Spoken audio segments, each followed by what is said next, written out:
Hello, everyone. I'm Nick Eatman, and I am joined, as always, here by Cowboys Vice President, Executive Vice President, Chief Operating Officer, all the hats that he wears, Stephen Jones. Stephen, so glad to have you. Welcome to the show.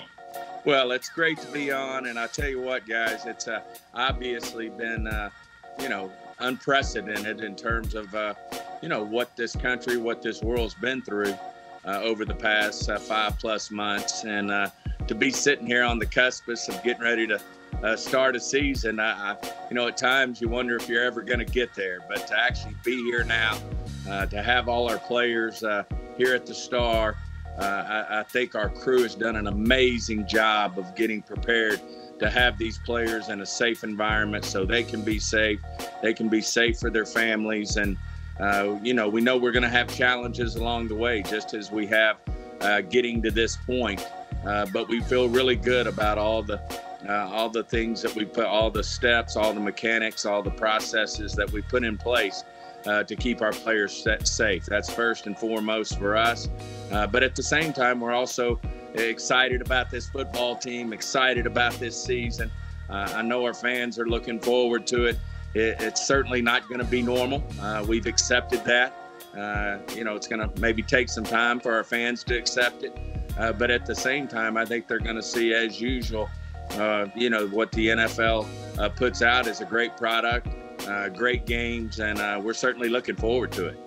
You've done this for so long. I named all the titles that you have. You don't get in that position if you haven't done it for so long. And we always say, well, I've seen it all. This year is one of those years where you haven't. You probably said, I don't know, more than you've ever had to. How challenging is that of just going forward, and everything? It seems like things change by the hour sometimes. Well, we welcome challenges. I think we've done it every step of the way here.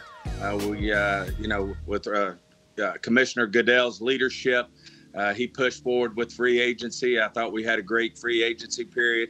We pushed forward with the draft. I think we had one of the all-time, I know we had an all-time viewership in terms of the people that watched the draft. I thought the draft went off great. As I've said, my hat's off to Will McClay. He never blinked. I think we had, as Dallas Cowboys, one of the best drafts we've ever had, certainly with CeeDee Lamb leading the way. And then, of course, I think Coach McCarthy, our organization from top to bottom, has embraced that we're going to move forward with our season. And we're certainly have started, as we've said, welcoming our players here. They've had a great start. I think we've had one player with a positive test for COVID-19.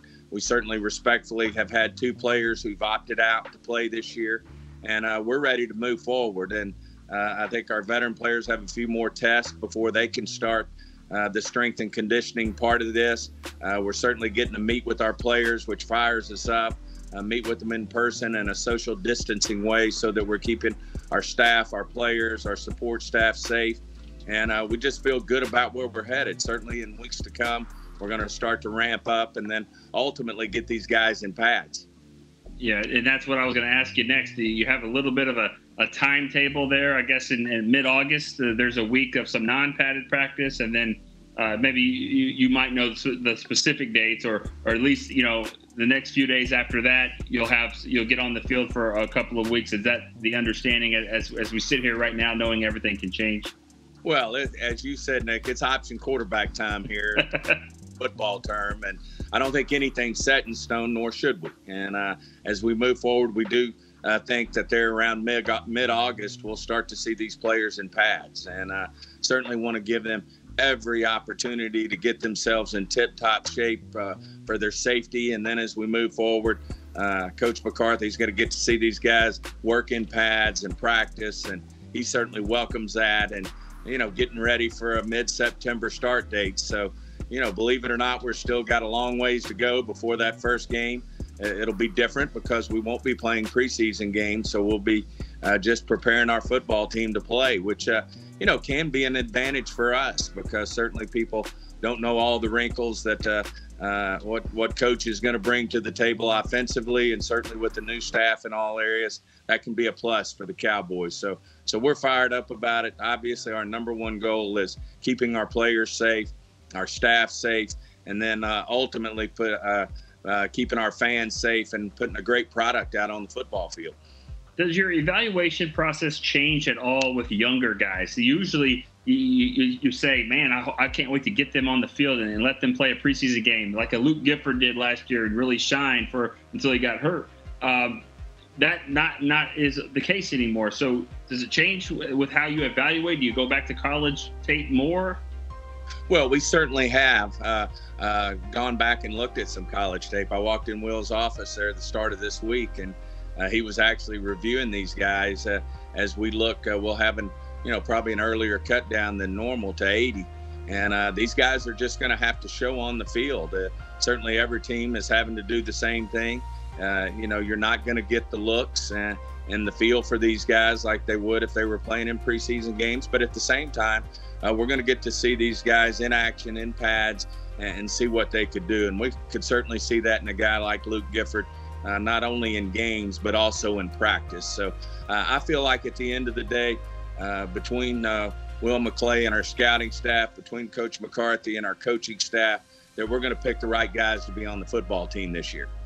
Usually we're doing this interview about this time. You might have some long sleeves on. We're out in California. The weather's cool. Of course, that's not the case here. But just what does it say about having the Star in a facility? I mean, you built it for situations that if you needed to have camp, a longer period of camp, this is a great place to have it. Well, we've contemplated having camp here since we've opened up here. And we've decided it's, up to this point that it's been great to go out to Oxnard for a certain period of time. But we think the Star's built for this, and it's certainly built for social distancing. It's big, indoor, the concourses out there. We've got great areas to really keep our players at the proper distances so they can stay healthy, our coaches, our support staff. It's just built for this, and we're certainly excited to open up a training camp here at the Star. So it's a huge plus. I've got my training camp attire on today since that's what we're used to this time of year. And as I said, I know from Jerry to our coaching staff to our scouting staff to our support staff, everybody's so fired up about the start of football. Well, I'll get you to talk a little bit about the players exactly and what you're excited the most about. But I do have to ask you about your quarterback. If Dak Prescott, the deadline passed, you won't be able to negotiate until the end of the season. He'll be on the franchise tag. Any concern at all about how that relationship is? I mean, Dak seems like he's always been locked in and focused. This won't be a factor in your mind? Well, first of all, we made a lot of progress, and you've got to continue to make progress in terms of these type of negotiations. We've never had one quite like it. It's certainly very interesting terms between times when you look at what's going on with having to sit down with the union and negotiate what goes on with the virus when the revenues aren't where they should be. So we had some challenges that it wasn't exactly normal times. Certainly, we got nothing but respect for Dak and his representation in terms of what they're trying to get out of a deal. They certainly want a shorter deal. Historically, we have, as management, wanted longer deals because it's more cap friendly and we're able to spread some things out and keep some players, which, at the end of the day, and Dak understands this, that's what we're trying to do here. But had a great visit with him at the deadline. We pushed to try to have a few more changes here and there to see if we could get it done. But he's got such a great outlook on the Dallas Cowboys, our football team. He's ready to go out and win a Super Bowl, which would only create more value for him, more value for the Cowboys. So we're fired up about it and still have nothing but 100% belief in Dak and his future here with the Dallas Cowboys, and that we can ultimately get a deal done. He's special. As Jerry and I have said, we're 110% behind him and ultimately feel like we'll get this done. Not that it matters, but would you say, was it close? Did y'all get close to maybe getting a deal done at the wire? One to use close as a term in negotiations. You either get it done or you don't. And We didn't quite get it done. I wouldn't put blame on either side. It's just one of those things when you're talking about a deal as big as this is for our team, not only for Dak, but the entire football team, the ramifications that it has. It's certainly, we want to get it done right. And he understands that. I know he's respectful of Jerry and myself in terms of what we're trying to get accomplished, just as we are with him.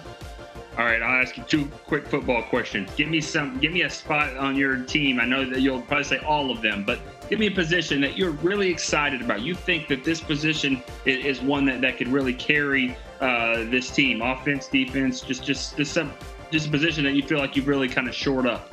Well, it's a tough one because we feel so good about this football team in general, and but I must say with jumping on CeeDee Lamb there in the first round, that this receiving core is going to be something else. And I know Dak's thrown with them in the offseason with CeeDee, with Michael Gallup, with Cooper, and the rest of the crew. But I think this is a very unique receiving core. I don't think we've seen anything like it. I don't think our fans have seen anything like it in terms of the depth that we have and the weapons that these 3 guys represent.